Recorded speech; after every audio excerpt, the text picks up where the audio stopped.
ব্যাখ্যা রাসূল সাল্লাল্লাহু আলাইহি ওয়াসাল্লামের একজন উম্মত তিনি লিখেছেন 70 থেকে 72 বছর যদি কোনো মানুষ পথ চলতে থাকে এতটা দূরত্ব থেকেও বেশি আরো আয়তন আমার আল্লাহর দয়ার জান্নাত, জোরে বলি সুবহানাল্লাহ। দুনিয়ার পাগল হয়ে যাচ্ছ? ইবনে মাজাহ শরীফের একটি হাদিস এসেছে, হাদিসের ব্যাখ্যা ইবনে হাজার আসকালানী রাহমাতুল্লাহ আলাইহি লিখেছেন যে জান্নাতের কথা আল্লাহ বলেছেন, জান্নাতের ব্যাখ্যা উনি দিয়ে বলছেন জান্নাত হলো একটা মানুষ 70 থেকে 72 বছর পথ চলতে চলতে যতটা পথ অতিক্রম করতে পারবে তার থেকে অধিক পরিমাণের বেশি আয়তন আমার আল্লাহর জান্নাত, জোরে বলি না সুবহানাল্লাহ। আর আমরা ওই আয়তনের জান্নাত আমাদের পছন্দ হয় না। দুনিয়ার সম্পদ যে বিষয়ে আল্লাহ তাআলা বললেন যে মাছির ডানার থেকেও আল্লাহর কাছে মূল্যহীন, সেই জান্নাত সেই দুনিয়ার লোভে আল্লাহকে ভুলে গেছি। নিজেদের মধ্যে এত মারামারি, এত রাহাজানি, এত খুন খারাপি, এত খারাপ অবস্থা আমাদের মধ্যে কেন? আমার মুখে আপনি দাবি করেন আমি আল্লাহর বান্দা। আল্লাহর বান্দা মনে রাখুন, আল্লাহর নবী সাল্লাল্লাহু আলাইহি ওয়াসাল্লামের হাদিস, বুখারী শরীফের বর্ণনা, আল্লাহর ভয় যে অন্তরে থাকে মানুষ কতটা কামিয়াবি অর্জন করতে পারে। বুখারী শরীফের 3645 নম্বর হাদিস, আল্লাহর নবী সাল্লাল্লাহু আলাইহি ওয়াসাল্লাম সাহাবাদের বর্ণনা করে শোনাতেন, আমরা সাহাবারা শোনো, বনী ইসরাইলের যুগে 3 ব্যক্তি আল্লাহ 3 বান্দা তারা সফরে বেরিয়েছে, হঠাৎ প্রচন্ড ঝড় বৃষ্টি, তারা কোথায় মরুভূমিতে কোথায় আশ্রয় নেবে? তারা দেখতে একটি গুহা, তারা গুহার মধ্যে আশ্রয় নেয়। হঠাৎ প্রচন্ড প্রবল ঝড়ের কারণে ওই গুহার মুখটা পাথর এসে বন্ধ হয়ে যায়। আল্লাহর বান্দাদের মধ্যে আলাপ আলোচনা হতে থাকে, আল্লাহর বান্দারা তোমাদের মধ্যে কে এমন আছো যে নিজের জীবনে ভালো কাজ করেছো? যদি ভালো কাজ করে থাকো ওই ভালো কাজের ওসিলা দিয়ে আল্লাহর কাছে দোয়া চাও, আল্লাহ যদি চায় ওই ভালো কাজের বদৌলতে তোমাদেরকে নিষ্কৃতি দিতে পারেন। এক ব্যক্তি দাঁড়িয়ে বললেন, ইয়া রাব্বি আল্লাহ, আমার বৃদ্ধ পিতা মাতা দুনিয়ার বুকে ছিল, ইয়া রাব্বি আল্লাহ, আমি প্রতিদিন আমার মেষগুলো আমার পশুগুলো আমি মাঠে চড়াতে নিয়ে যাই, ইয়া রাব্বি আল্লাহ, মেষগুলো চড়িয়ে আমি যখন রাতে বাড়ি ফিরি ওই রাতে বাড়ি ফেরার পরে তার থেকে দুধ দহন করে আমার বৃদ্ধ পিতা মাতাকে খাওয়াই। কিন্তু বৃদ্ধ পিতা মাতাকে খাওয়ানোর আগে আমার ছোট্ট ছোট্ট সন্তানেরা আমার পায়ে লুডুবুটি খায়, তাদেরকে আমি দিই না। আমার বৃদ্ধ পিতা মাতাকে খাওয়ানোর পরে আমার সন্তানদেরকে খাওয়াই। ইয়া রাব্বি আল্লাহ, একদিন আমি আমার ওই জন্তু নিয়ে চড়াতে গেলাম, অনেকটা দূরে চলে গেছি, আসতে অনেক রাত হয়ে গেছে। আমার বৃদ্ধ পিতা মাতা ক্ষুধার্ত অবস্থায় ক্ষুধায় কাতরাতে কাতরাতে ঘুমিয়ে পড়েছে। আমি যখন বাড়ি ফিরলাম দেখলাম আমার আব্বা আম্মা ঘুমিয়ে পড়েছে। আমি মনে করলাম হায় রে, কত কষ্ট পেয়ে তারা ঘুমিয়ে পড়েছে, এখন তাদেরকে আর ডাকা যাবে না। সারা রাত দুধের পেয়ালা হাতে নিয়ে সন্তান দাঁড়িয়ে আছে। ফজরের আযান যে আযান হয়ে যায়, মুয়াজ্জিন আযান হাইয়া আলাস সালাহ, মুয়াজ্জিন যখন আযান দেয় পিতা মাতার ঘুমটা ভেঙে যায়। ওই সন্তান তখন পিতা মাতাকে দুগ্ধ পান করায়, অতঃপর তার সন্তানদেরকে পান করায়।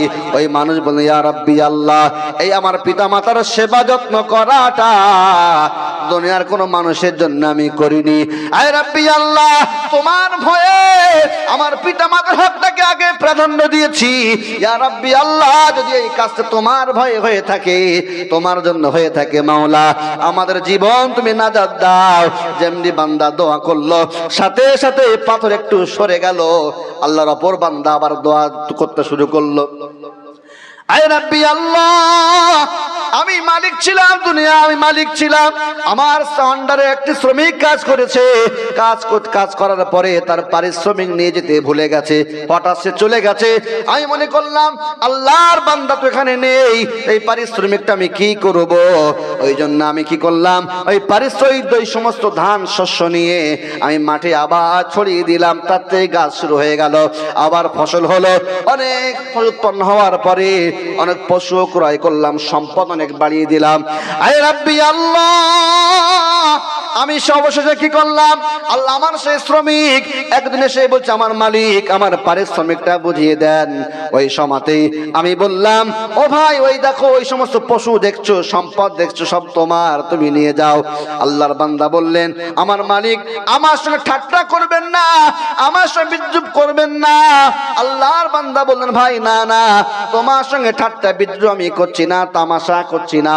তুমি যে সম্পদগুলি রেখে গেছিলে, ওই সম্পদগুলো আমি কাজে লাগিয়ে লাগিয়ে লাগিয়ে তোমার সম্পদকে আমি আরো বৃদ্ধি করেছি। এই নাও তোমার আমানত, তুমি নিয়ে যাও। ওই আল্লাহর বান্দা শ্রমিক তার সমস্ত তার পারিশ্রমিকগুলো নিয়ে চলে গেল। আল্লাহর হাত ধরে বলল, রাব্বি আল্লাহ, আমি এই কাজটি তোমার ভয়ে করেছি। দুনিয়ার মানুষ আমাকে দেখতে পেত না, ওকে ফাঁকি দিলে কারো জবাবদিহি করতে হতো না। আয় রব্বে কারীম, তোমার সামনে ধরা দিতে হবে, তোমার কাছে কোনো জিনিস গোপন থাকে না। ইন্নাল্লাহা হুয়াস সামিউল বাসীর। আল্লাহ তুমি হলেন সর্বশ্রোতা এবং সর্বদ্রষ্টা, সবকিছু তুমি শুনতে পাও, সবকিছু তুমি দেখতে পাও। আয় রব্বে কারীম, এই ভয়টা আমার অন্তরে কাজ করেছে, তাই তার হকটাকে ফাঁকি না দিয়ে আমি আরো খাটনি খেটে সুন্দর করে যত্ন করে রেখে ওর সম্পদটাকে বাড়িয়েছি। আল্লাহ যদি এটা তোমার ভালো লেগে যায়, আল্লাহ আমাদের এই গুহা থেকে নাজাত দাও। আল্লাহর বান্দা এই দোয়া করার পরে পাথরটা কিছুটা সরে গেল। তারা তখন মনে একটা আশ্বাস পেল। আল্লাহ আর একজন বান্দা, তিন বন্ধুর মধ্যে তৃতীয় জন হাত তুলে দোয়া চাচ্ছে, রব্বে কারীম আল্লাহ, আমার একজন চাচাতো বোন ছিল, সদা সর্বদা মনে খায় চাচা হাত ছিল, তাকে মারণ করার, তাকে ভোগ করার চিন্তা আমার মনে ছিল। আয় রব্বি আল্লাহ, একদিন সুযোগ পেয়ে গেলাম, কিন্তু টাকার বিনিময়ে তার সাথে খারাপ কাজ করার সুযোগ পেয়ে গেলাম। যেমনি খারাপ কাজ করতে যাব, ওই সময় মহিলা বললেন, আমার ভাই আল্লাহকে ভয় করো, দুনিয়ার মানুষ না দেখতে পেলেও আল্লাহ তোমাকে দেখতে পাচ্ছেন। ওই আল্লাহকে তুমি ভয় করো, ওই আল্লাহকে ভয় করলে তুমি নাজাত পেয়ে যাবে। এই রব্বে কারীম আল্লাহ, যেমনি ওই মেয়েটি তোমার নাম আমাকে শোনালো, অন্তরটা ভীত সন্ত্রস্ত হয়ে গেল, ভয়ে কেঁপে গেলাম। তোমার নাম শুনে ওই খারাপ কাজ থেকে আমি দূরে থাকলাম। ইয়া রব্বি আল্লাহ, যদি এই কাজটি তোমার পছন্দ হয়ে যায়, এই কাজের ওসিলা করে আমাদেরকে তুমি নাজাত প্রদান করে দাও। বুখারী শরীফের বর্ণনা, তিন ব্যক্তি যখন দোয়া চাইলেন, প্রত্যেকটা কাজ তারা আল্লাহর ভয়ে করেছে। আল্লাহ রাব্বুল আলামিন তাদের ভয়ে এতটা খুশি হয়ে গেছে, তাদের দোয়া আল্লাহ এত পছন্দনীয় হয়ে গেছে, আল্লাহর ভয় তাদের অন্তরে থাকার কারণে এই গুহার থেকে তারা নাজাত পেয়ে তারা পরিত্রাণ পেয়ে গেল। জোরে জোরে বলি সুবহানাল্লাহ। আল্লাহর ভয় তাদের অন্তরে জায়গা করে নিয়েছিল বলেই তারা আজকে ওই গুহার মধ্যে অত বিপদে থাকার পরেও তারা ওই গুহা থেকে নাজাত পেয়ে গেল। আল্লাহ নবী একজন প্রাণ প্রিয় সাহাবী আব্দুল্লাহ ইবনে উমর রাদিয়াল্লাহু তাআলা আনহুমা, ওনার একটি ঘটনা হায়াতুস সালাফ নামে কিতাবে ঘটনাটি উল্লেখ করা হয়েছে।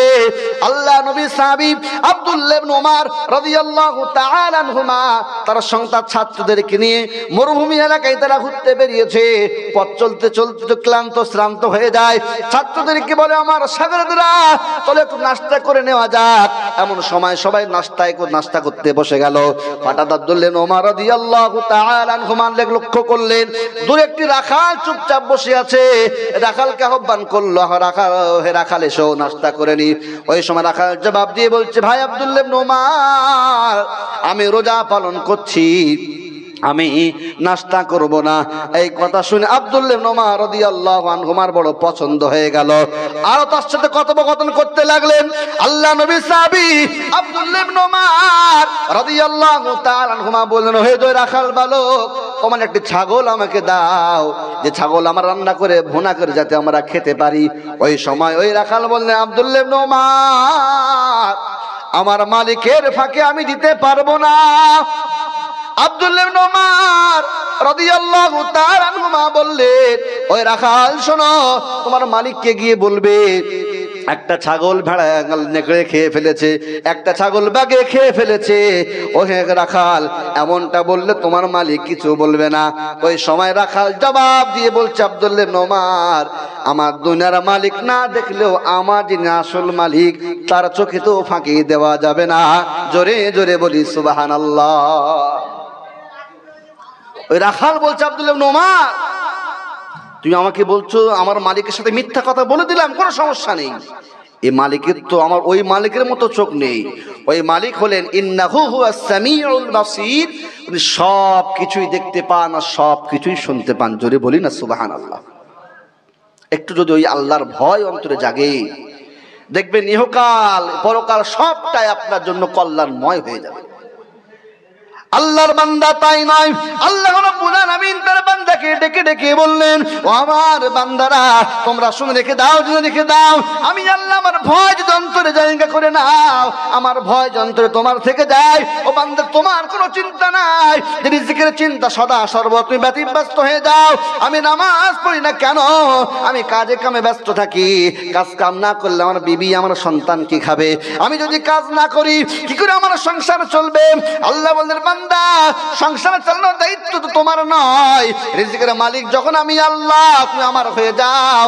আল্লাহ তাই বলেন, মাইয়াত্তাকিল্লাহা ইয়াজআল লাহু মাখরাজা। ও বান্দা, আমি আল্লাহ তোমাকে ঘোষণা দিয়ে বললাম, তুমি আমি আল্লাহ আমাকে ভয় করে দেখো, তোমার রিজিকের ব্যবস্থা আমি আল্লাহ করে দেব। তাই নয়, ওয়ারযুকুহু মিন হাইসু লা ইয়াহতাসিব। ও বান্দা, তোমার রিজিকটা তুমি এমন ভাবে পাবে তুমি কল্পনা করেও পাবে না যে রিজিকটা তোমার কোথা থেকে এসেছে। জোরে জোরে বলুন সুবহানাল্লাহ। আপনি মনে করছেন যদি নামাজ না, যদি আমি কাজে না যাই কি করে আমার সংসার চলবে? আল্লাহর বান্দা একটু খেয়াল করুন, আপনি প্রতিনিয়ত নামাজে পড়েন আলহামদুলিল্লাহি রাব্বিল আলামিন, সমস্ত প্রশংসা, যাবতীয় প্রশংসা ওই প্রভু। প্রভু কাকে বলা হয়? মুফাসসিরিন লিখছেন যে বান্দার যখন যেটা প্রয়োজন তৎক্ষণাৎ যিনি পূরণ করেন তাকে বলা হয় রব, তাকে বলা হয় প্রভু। তাহলে বান্দার যেটা প্রয়োজন, আল্লাহর বান্দা একটু মনে রাখবেন, দুনিয়ায় সামান্য আমি পিতা হয়ে যদি আমার সন্তানের কষ্ট না দেখতে পারি, তাহলে পিতার থেকেও আরো বড় দয়ালু, আরো বড় দাতা হলেন আমার আল্লাহ। বান্দা না খেয়ে মরবে, বান্দা কষ্ট পাবে, আল্লাহ কি করে সহ্য করবে? তাই আপনি আল্লাহ হয়ে যান। মান কানা লিল্লাহি কানাল্লাহু লাহু।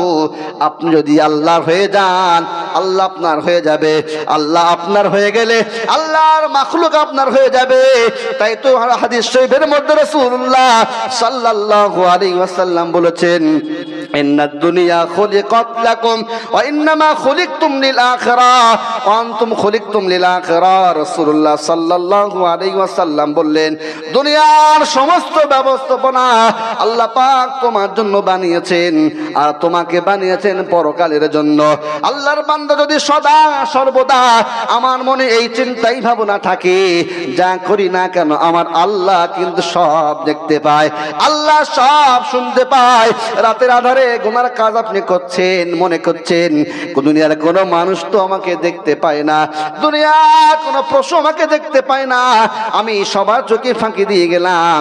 আসলে প্রকৃত আপনি বোকা। যেমন সাপ কি করে, কোন গর্তের মধ্যে মুখ ঢুকিয়ে দিয়ে সাপ বলতে থাকে, আমি কাউকে দেখতে পাই না, মানে কেউ আমাকে দেখতে পায় না। সাপ মাথা ঢুকিয়ে দিয়ে সারা দেহটা তার বাইরে, যখন তখন সাপ মারা পড়ে যায়। তার কারণ হলো ও সাপ বোকার পরিচয় দিয়ে বলতে চায় যে গর্তের মধ্যে মাথা যখন ঢুকিয়ে দিয়েছি, আমি তো কাউকে দেখতে পাই না, কেউ আমাকে দেখতে পায় না। সাপ এমনটাই ভেবে চুপচাপ থাকে আর মানুষের হাতে মার খেয়ে মারা পড়ে। আল্লাহর বান্দা, আপনাকে আল্লাহ সাপ করে অত বোকা করে পাঠাইনি, আপনাকে কুনতুম খায়রা উম্মাতিন উখরিজাত লিন-নাসি তা'মুরুনা বিল মা'রুফি ওয়া তানহাউনা আনিল মুনকারি ওয়া তু'মিনুনা বিল্লাহ। আল্লাহ আপনাকে আশরাফুল মাখলুকাত উম্মতের মধ্যে শ্রেষ্ঠত্ব দান করেছেন, যাতে করে তার সাদের বান্দাকে কেউ নিচে নামাতে না পারে, মর্যাদার কোনো ঘাটতি কেউ না করতে পারে। আল্লাহ রাব্বুল আলামিন তাই তার বান্দাকে বললেন, ও বান্দা তুমি একবার আমার ডাকে সাড়া দাও, আমি আল্লাহ তোমার জীবনের গুনাহ মাফ করে দেব। ওয়াসারিউ ইলা মাগফিরাতিন মির রাব্বিকুম ওয়া জান্নাতিন আরদুহাস সামাওয়াতু ওয়াল আরদু উইদ্দাত লিল মুত্তাকিন। যারা আল্লাহর স্কুলে ভর্তি হয়েছে, যারা বান্দা বলে দাবি করে, তাদেরকে আল্লাহ ডেকে ডেকে বললেন, ও আমার বান্দারা, তোমরা জানি আমি জানলা জানি তোমরা গুনাহগার, তাই তোমাদেরকে ডেকে আমি বললাম, তোমরা দ্রুত গতিতে অন্যায় তোমাদের হয়ে গেছে, ওটা কোনো সমস্যা না। অন্যায় হয়ে যাওয়ার পরে যদি অনুশোচনা বোধ করে ফিরে না আসো, এটাই তোমার জন্য ক্ষতির কারণ হয়ে যাবে। আল্লাহ নবী সাল্লাল্লাহু আলাইহি ওয়াসাল্লাম তাই বললেন, আত্তাইবু মিনাজ যামবি কামাল্লা বালা, ও আল্লাহর বান্দার একটু মাথায় রেখে দাও, তুমি অন্যায় করেছো, অন্যায় করার পরে তোমার ভুল তুমি বুঝতে পেরেছো, ভুলটা বোঝার পরে যখন তুমি তওবা করলে, রাসূলুল্লাহ জানালেন ভুল করার পরে বুঝতে পেরে যখন কোন মানুষ তওবা করে নেয়, আল্লাহ রাসূল বললেন যে ব্যক্তির জীবনে কোনো গুনাহ থাকে না, ওই তওবাকারী বান্দা নিষ্পাপ ওই রকম হয়ে যায়। জোরে বলুন সুবহানাল্লাহ। আল্লাহ ডাক দিয়ে বলছে, বান্দা দুনিয়ার মানুষের স্বার্থে ঘা পড়লে তোমাকে সম্পর্ক বিচ্ছিন্ন করে দেবে। তুমি কারোর জমি ফাঁকি দাও, তোমার সাথে সম্পর্ক রাখবে না, লেনদেনে ঘাটতি করো, সম্পর্ক রাখবে না। ও বান্দা, আমি আল্লাহ আমার সাথে কত নাফরমানি না করেছো বান্দা, তারপরেও ডাক দিচ্ছি, এসো না, এসো এসো বান্দা, আমি আল্লাহ তোমাকে বান্দা বানাতে চাই। এই মাত্র একটি দিন পরে আসছে মাহে রমাদান। মাহে রমাদান কেন এসেছে আমাদের কাছে? যদি একটু মনকে প্রশ্ন করি, মন, এই মাহে রমাদান আসার কারণটা কি? তা মন উত্তর দিয়ে বলবে, আল্লাহর বান্দা তুমি জানো না, তোমাকে আল্লাহ তার বান্দা বানাবে বলে তোমাকে রমাদান দিয়েছেন। ইয়া আইয়ুহাল্লাযীনা আমানু কুতিবা আলাইকুমুস সিয়াম কামা কুতিবা আলাল্লাযীনা মিন ক্বাবলিকুম লাআল্লাকুম তাত্তাকুন। আল্লাহ ডেকে বললেন, আমার বান্দারা, জানে তোমাদের অন্যায় হয়ে গেছে, 11 মাস ধরে গুনাহে জর্জরিত হয়েছিলে, গুনার কাজ করেছিল বান্দা, আমি বড় সাধ করে তোমাদের বানিয়েছি, তোমাদেরকে আমি আল্লাহ ভুলতে পারি না। বড় কষ্ট হয় যে এত কি দেওয়ার পরে আমার বান্দা আমি রব আমাকে ভুলে যাই। আর বান্দাদেরকে ডেকে বললাম, যারা আমি ইমানদার ইমানদার বলে যারা পরিচয় দিয়েছে, যারা আমি আল্লাহ আমার স্কুলে যারা ভর্তি হয়েছে, তাদের কি বললাম, ও বান্দা আমি আল্লাহ তোমাদের উপর রোজাকে ফরজ করেছি, যেমনটি তোমাদের পূর্বপুরুষদের প্রতি ফরজ করেছিলাম। বান্দা কেন জানো? লাআল্লাকুম তাত্তাকুন, যাতে করে তোমরা প্রকৃত ঈমানদার, প্রকৃত মুমিন, তাকওয়া অর্জনকারী, আমার প্রকৃত বান্দা যাতে হতে পারো, সেই জন্য আমি আল্লাহ তোমাদের জন্য রোজার মাস দান করেছি। জোরে বলুন সুবহানাল্লাহ। আল্লাহর শুধু ভয় একটু অন্তরে রাখবেন, সব জায়গায় সফলতা পাবেন। আপনি মনে করছেন তাই তো শুধু আল্লাহ আল্লাহ করলে তো আমার হবে না, আমার কি সংসার কি করে চলবে? ইমাম সাহেব যদি গিয়ে বলে, ভাই চলেন নামাজ পড়তে যায়, আরে ইমাম সাহেব রাখেন তো, সবসময় নামাজ নামাজ, সংসার কি আপনি চালাবেন? ওই বান্দাদের জন্য আল্লাহ বলছে কি সুন্দর করে, ও বান্দা একটুখানি শোনো, ইন্নাল্লাযীনা ক্বালু রাব্বুনাল্লাহ সুম্মা ইসতাকামু তাতানাজ্জালু আলাইহিমুল মালাইকাতু আল্লা তাখাফু ওয়া লা তাহজানু ওয়া আবশিরু বিল জান্নাতিল্লাতী কুনতুম তুআদুন। ও বান্দা তোমরা শোনো, আমি আল্লাহ আমার গাফিল বান্দাদের জন্য বললাম, অলস বান্দাদের জন্য বললাম, আমি আমার সমস্ত বান্দাদেরকে লক্ষ্য করে বললাম, ইন্নাল্লাযী আল্লাযীনা ক্বালু রাব্বুনাল্লাহ, যারা মনে প্রাণে বিশ্বাস করে নিয়েছে আল্লাহ আমাদের রব, আল্লাহ আমার প্রভু, আল্লাহ ছাড়া কোনো যাওয়ার জায়গা নাই। আল্লাহ বলে দিয়েছেন, ইয়া মাশারাল জিন্নি ওয়াল ইনসি ইন ইসতাতা'তুম আন তানফুযু মিন আকতারিস সামাওয়াতি ওয়াল আরদ। ও আমার বান্দারা, তোমাদের মধ্যে কি কারোর ক্ষমতা আছে যে আমি আল্লাহ আমার রাজত্ব থেকে বেরিয়ে যাবে? যাও যাও চলে যাও। আল্লাহ বলেন ফানফুযু, যাও চলে যাও, লা তানফুযুনা ইল্লা বিসুলতান। ও বান্দা, হাজার চেষ্টা করলেও আমার রাজত্ব থেকে বার হতে পারবে না। তাই বলি বান্দা, তুমি সুন্দর মনে করে ও বান্দা সুন্দরভাবে আমি আল্লাহ আমার বাণী শ্রবণ করো। তোমার মনে প্রাণে যদি একবার বিশ্বাস হয়ে যায় আল্লাহ আমার প্রভু, ও বান্দা তারপরে শোনো, আমি আল্লাহ তোমার জন্য কত সুন্দর পুরস্কার রেখেছি। যখন মনে প্রাণে মেনে নেবে আল্লাহ আমার প্রভু এবং এটাই মেনে সদা সর্বদা জীবন যাপন করবে। মসজিদের মধ্যে যেমন তুমি ভাবো এই মসজিদ পবিত্র জায়গা, এর মধ্যে কটু কথা বলা যায় না, এর মধ্যে বিড়ি খাওয়া যায় না, এর মধ্যে বাজে ব্যবহার করা যায় না। ও বান্দা, একবার মনে রাখা দরকার, শুধু আল্লাহ মসজিদের মধ্যে থাকে না, আল্লাহ হলেন সর্বত্র বিরাজমান। আল্লাহ সব জায়গায় থাকেন। তিনি যেমন মসজিদের মধ্যে দেখেন, বাইরেও তেমনটা দেখে। যদি কোনো বান্দা একবার মনে করে নাই মসজিদে আমার আল্লাহ রয়েছে, বাইরেও আল্লাহ রয়েছে, আল্লাহ তার জন্য বললেন তাতানাজ্জালু আলাইহিমুল মালাইকা, আসমান থেকে রহমতের ফেরেশতা অবতরণ করে বলবে, আল্লাহ তাখাফু ওয়ালা তাহজানু। ও আমার বান্দারা, ভয় করো না, দুঃখ পেও না। তাতানাজ্জালু আলাইহিমুল মালাইকাতু আল্লা তাখাফু ওয়ালা তাহজানু ওয়া আবশিরু বিল জান্নাতিল্লাতী কুনতুম তুআদুন। ও আল্লাহর বান্দা, ভয় পেও না, দুঃখ পেও না, তোমাদের সঙ্গে আমার আল্লাহ যে জান্নাতের ওয়াদা করেছেন ওই জান্নাতের সুসংবাদ তোমরা গ্রহণ করো, অর্থাৎ তোমরা জান্নাতি হয়ে গেলে। জোরে বলুন সুবহানাল্লাহ। তারপরে ফেরেশতারা বলছেন, নাহনু আউলিয়াউকুম ফিল হায়াতিদ দুনিয়া ওয়া ফিল আখিরাহ। ও আল্লাহর বান্দারা, দুনিয়ায় থাকা অবস্থায় আল্লাহকে আল্লাহ বলে মেনে নিয়েছিলে। তুমি দেখেছো তোমার পাশের বাড়ি একজন লোন নিয়ে ঘুষ দিয়ে 4 চাকা কিনেছে, 2 চাকা কিনেছে, তোমার পয়সা নেই, তুমি লোনের ধারে পাশে যাওনি, তোমার পয়সা তুমি সুদ খাওনি, হারাম পথে তুমি যাওনি, হালাল পথে টিকেছিলে, ওই অবস্থায় অটল ছিল বান্দা। দুনিয়ার আরামায়েশ যখন তুমি পাওনি, কষ্টের মধ্যে ছিলে, আল্লাহর ফেরেশতারা বলল, আল্লাহর বান্দা, যখন তুমি দুনিয়ায় কষ্টের মধ্যে ছিলে আমরা তখন তোমার সাথে ছিলাম, এখন তুমি জান্নাতি হবে, এখন তোমার সাথে আমরাও থাকবো।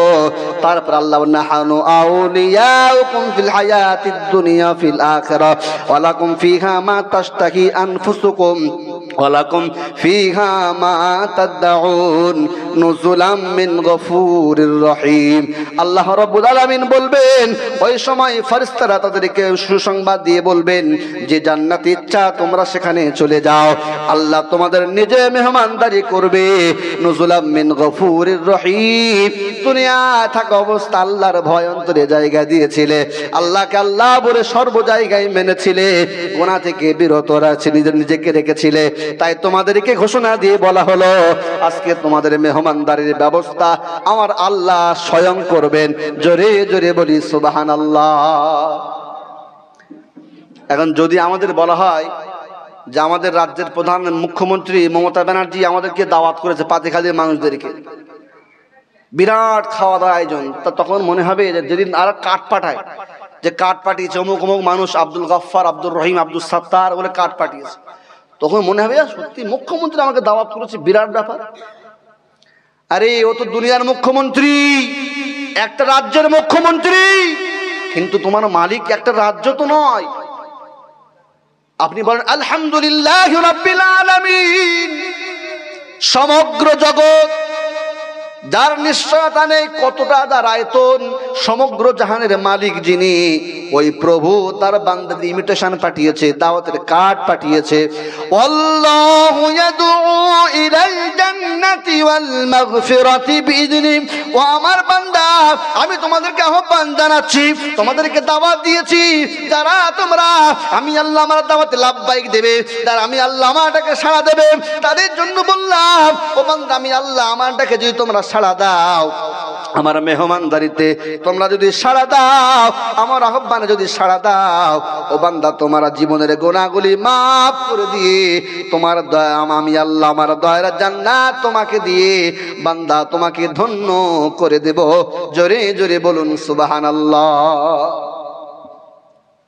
দুনিয়ার কোনো বড় মানুষ যদি আমাকে দাওয়াত করে কত আনন্দ হয়। সমগ্র শুধুমাত্র কয়েকটি রাজ্যের ক্ষমতার পাওয়ার রাখে নরেন্দ্র মোদী যদি আমাকে দাওয়াত করে বড় আনন্দ হবে। কোনো সম্ভ্রান্ত মানুষ যদি আমাকে দাওয়াত করে কত আনন্দ হবে। তখন মনে হবে হায় রে, আমি এত গরিব তারপরেও আমাকে দাওয়াত করেছে, এরকম মনে হবে। কিন্তু বাবা আমার আল্লাহ যে আমাকে দাওয়াত অলরেডি করেই রেখেছে এটা তো আমি জানি না। আর জান্নাতের এমন ব্যবস্থাপনা জান্নাতে রয়েছে, হাদিস শরীফের মধ্যে এসেছে যে কোন মানে চোখ জীবনে তা দেখেনি জান্নাতের এমন ব্যবস্থাপনা রয়েছে। যা দুনিয়ার কোনো কান ওই জান্নাতের এত বর্ণনা দুনিয়ার কোনো কান শোনেনি। এমন কোন তোমার অন্তর দই জান্নাত যে কেমন হবে কোনো মানুষের অন্তর বিশেষ চিন্তা করে সেই পর্যন্ত পৌঁছাতে পারেনি, এমন জান্নাত হবে। আল্লাহর প্রিয় বান্দারা একটু মাথায় রাখতে হবে, দুনিয়ার জীবন আমি দুনিয়ার জীবন পেয়ে ওই আল্লাহ কি ভুলে গেছি। বুখারী শরীফের বর্ণনা এসেছে যে কিয়ামতের দিন আল্লাহ এত দয়াবান হবে, ঠিক বান্দার গায়ে এরকম রহমতের হাত দিয়ে বললো, বান্দা তুমি অন্যায় করেছিলে না, গুনাহ করেছিলে তো, এ তখন চুপচাপ থাকবে। আল্লাহ বড় গুনাহগুলো দেখাবে না, ছোট ছোট গুনার দিকে যেই বলবে বান্দা এই অমুক গুনাহগুলো তোমার না, দেখবেন কি হয় আমাদের বাচ্চারা যখন অন্যায় করে খুব মেজাজ নিয়ে বললে কিন্তু ওরা স্বীকার করতে চায় না। যদি ভালোবেসে বলা হয় তুমি করে ফেলেছো তো, তাহলে হ্যাঁ হ্যাঁ আমি করে ফেলেছি। ঠিক তেমন আল্লাহ রহমতের হাত দিয়ে বলে, বান্দা ওইটা করে ফেলেছিলে না, বলে হ্যাঁ আল্লাহ করে ফেলেছিলাম। তা আল্লাহ বলে যা তুমি ওই ভুল করে যখন করে ফেলেছিলে যাও ও গুনাহগুলো আমি আল্লাহ নেকিতে পরিবর্তন করে দিলাম। জোরে বলুন না সুবহানাল্লাহ। তখন মনে পড়বে আল্লাহ আরো বড় বড় গুনাহ আছে আমার, যদি পরিবর্তন করে দেয়। বান্দা তখন মনে মনে করবে আল্লাহ আরো তো বড় বড় গুনাহ আছে, যদি একটু মনে করে দিন আল্লাহ দিত তাহলে সেগুলো পরিবর্তন সব নেকি হয়ে যেত। আল্লাহর এত দয়া। একটু ভেবেছেন যদি আপনি বাড়িতে গিয়ে দেখেন যে আপনার ছেলে খারাপ কাজে লিপ্ত, আপনার স্ত্রী খারাপ কাজে লিপ্ত, আপনার মেয়ে খারাপ কাজে লিপ্ত, আপনার কত কষ্ট হবে। তাহলে আমার আল্লাহ সব কিছু দেখতে পান, তো সব কিছুই দেখতে পান, সব কিছু শুনতে পান, তাহলে আমার আল্লাহর কতটা কষ্ট হয় একটু ভাববার বিষয়। এক সাহাবী রাসূলুল্লাহ সাল্লাল্লাহু আলাইহি ওয়াসাল্লামের কাছে এসে বলে, ইয়া রাসূলুল্লাহ আমি জিনা করতে চাই। সঙ্গে সঙ্গে সাহাবীরা উদ্যত হয়ে গেলেন, সাহস কি, রাসূলুল্লাহর সামনে এসে বলছে আমি জিনা করতে চাই। ভাই যা বসো বসো বসে গেল। বাবা শোনো, যদি তোমার মেয়ের সাথে কেউ জিনা করে, ইয়া রাসূলুল্লাহ আমার মেয়ের সঙ্গে জিনা করবে, এত বড় সাহস কার, তার গর্দান কেটে ফেলবো। ভাই দাঁড়াও বসো, অত ব্যস্ত কেন, বসো। যদি তোমার স্ত্রীর সঙ্গে কেউ জিনা করে, ইয়া রাসূলুল্লাহ আমি আর সহ্য করতে পারছি না, আমার স্ত্রীর সঙ্গে কেউ জিনা করবে আর আমি তাকে ছেড়ে দেবো, তাকে দুটুকরো করে ফেলবো। বলে তোমার মায়ের সঙ্গে কেউ যদি জিনা করে, ইয়া রাসূলুল্লাহ আপনি আর বলবেন না, আমি আমার ধৈর্যের বাঁধ ভেঙে যাচ্ছে। রাসূল বলেন, সাহাবী শোনো, তুমি যেখানে জিনা করতে যাবে সাহাবী হয় সে কারোর মেয়ে, তা না হলে কারোর স্ত্রী, তা না হলে কারোর মা। সঙ্গে সঙ্গে সাহাবীর মাথা নত হয়ে ঝরঝর ঝরঝর করছে, ইয়া রাসূলুল্লাহ ইয়া হাবিবাল্লাহ, হুজুর ও যে এইরকম বোঝানো আমাকে কেউ আগে বোঝায়নি, যদি আজকে কেউ আমাকে বোঝাতো ইয়া রাসূলুল্লাহ আমার মনে এই জিহাদের তামান্না আর আসতো না, এই জিনা করার ইচ্ছা আমার মনে আর জাগতো না, এই শয়তানির চিন্তা ভাবনা আমার মনে আসতো না। ইয়া রাসূলুল্লাহ ইয়া হাবিবাল্লাহ, হুজুর হুজুর আপনি যেমন ভাবে বুঝিয়েছেন এরকম বোঝানো কেউ আমাকে বোঝাই। আমার দিনদার ইমানদার বাবাজি ভাইরা, আপনি তো বলতে পারবেন না যে আপনার কাছে ইসলাম আসেনি, আপনাকে কেউ বোঝায়নি। এই আমি আপনাদের কাছে কথা বলছি, মানে আমি তো আপনাদেরকে বলছি, আপনাদেরকে সতর্ক করছি। রাসূলুল্লাহ সাল্লাল্লাহু আলাইহি ওয়াসাল্লামের একটি ওয়ারিস হিসাবে রাসূল বলেছেন, ইন্নাল উলামা ওয়ারাসাতুল আম্বিয়া ওয়া ইন্নাল আম্বিয়া লাম ইওয়ারিস দিনার ওয়ালা দিরহামা। রাসূলুল্লাহ জানিয়েছেন আলেম ওলামা যারা তারা হলেন রাসূলের ওয়ারিস। আর রাসূলের ওয়ারিস যারা হবে, রাসূল ওয়ারিস বানিয়েছেন কোনো ধন সম্পদের নয়, ইলমের ওয়ারিস। সেই সূত্রে আমি রাসূলুল্লাহ একজন ওয়ারিস হয়ে, রাসূলুল্লাহ একজন গোলাম হয়ে রাসূলুল্লাহর বার্তা আপনাদের কাছে পৌঁছে দিতে রাসূল বলেছেন, বাল্লিগু আন্নি ওয়ালাউ আয়া, ওহে আমার সাহাবারা যেটা তোমরা আমি রাসূলুল্লাহ আমার কাছ থেকে পাচ্ছ তোমরা অপরের কাছে পৌঁছে দাও। তাহলে কি হবে, আমার দিনটা ছড়িয়ে যাবে। এটাও হতে পারে রুব্বা মুবাল্লাগিন ওয়া আসামিঈন। ওহে সাহাবারা, তোমরা একে অপরের কাছে পৌঁছে দিলে কি হবে? হয়তো যে পৌঁছে দিচ্ছে তার থেকে যার কাছে পৌঁছে দিয়েছে তার বেশি মেধা শক্তি, তার স্মৃতি শক্তি বেশি, তার সেটা স্মরণে থাকবে। ওই জন্য আমার শিক্ষকের থেকে হাদিসগুলো আমার কাছে এসেছে, আমি আপ্রাণ চেষ্টা করছি আপনাদেরকে বোঝানোর যে আল্লাহ রাসূল সাল্লাল্লাহু আলাইহি ওয়াসাল্লাম দুনিয়ার বুকে এসেছেন, তার মিশন হলো একটাই, মানুষকে হেদায়েতের পথ দেখাবে। তার মিশন হলো একটাই, আল্লাহর একত্ববাদের দাওয়াত দেবে। তার মিশন হলো একটাই, তার আল্লাহর বান্দাদেরকে জাহান্নাম থেকে বাঁচিয়ে জান্নাতের দিকে নিয়ে যাবে। ওই জন্য বারংবার আপনাদেরকে বলা হয় সতর্ক হয়ে যান যে মাহে রমাদান, যে কথাটা বলছিলাম, মাহে রমাদান যে বান্দার কাছে এসেছে কেন? বান্দার জীবনের সমস্ত গুনাহগুলো বান্দা সংশোধন করে নেবে। এই মাহে রমাদান সবাইকে কিন্তু দেওয়া হয় না, মাহে রমাদান সবাইকে দেয় না। যারা পরীক্ষায় যারা পাস করবে তাদেরকে দেওয়া হবে, অর্থাৎ যারা আল্লাহর বান্দা। সুতরাং আমরা হোপলেস কেউ হব না, আমরা হতাশা বোধ কেউ করবো না। তার কারণ আমরা যখন গুনাহ করি, গুনাহ করার পরে আমাদের শয়তান ধোঁকা দেয়, এই তুই যা গুনাহ করেছিস তোরে গুনাহ ক্ষমা হবে না, তো তখন মনে হয় সেই যখন ক্ষমা হবে তা গুনাহ করেই যাই, এরম ভাবনা অনেক রেসে যায়। ওই জন্য একদম চিন্তা ভাবনা না করে আল্লাহ রাব্বুল আলামিন মাহে রমাদান আমাদেরকে দিয়েছেন এই কারণেই, যাতে করে বান্দা 11 মাস গুনাহে জর্জরিত হয়েছিল, এই একটি মাহে রমাদান বান্দাকে দেব। আর আমার বান্দা এই মাহে রমাদানকে সুন্দরভাবে সাজিয়ে গুছিয়ে ইবাদত করে অতিবাহিত করবে। আল্লাহ আল্লাকুম তাত্তাকুন, তারা মুত্তাকি ঈমানদার হয়ে যাবে। আর শুধু এই নয়, হাদিসে কুদসিতে আল্লাহ তাআলা বলেছেন আস-সাওমু লি ওয়া আনা আজজি বিহি, এই রোজা আমার বান্দা সমস্ত আমল করে বান্দা নিজের জন্য, আর রোজা বান্দা করে আমি আল্লাহ আমার জন্য। জোরে বলি না সুবহানাল্লাহ। আর রোজার বদলা আমি আল্লাহ নিজে দিয়ে থাকি। সুতরাং আমাদের প্রত্যেককে মনে রাখতে হবে, আমরা মুসলমান হয়েছি, আমাদের উপর রোজা ফরজ হয়ে গেছে। যদি রোজা রাখতে রাখতে জীবন চলে যায় তাও যাবে, আল্লাহর জন্য করব।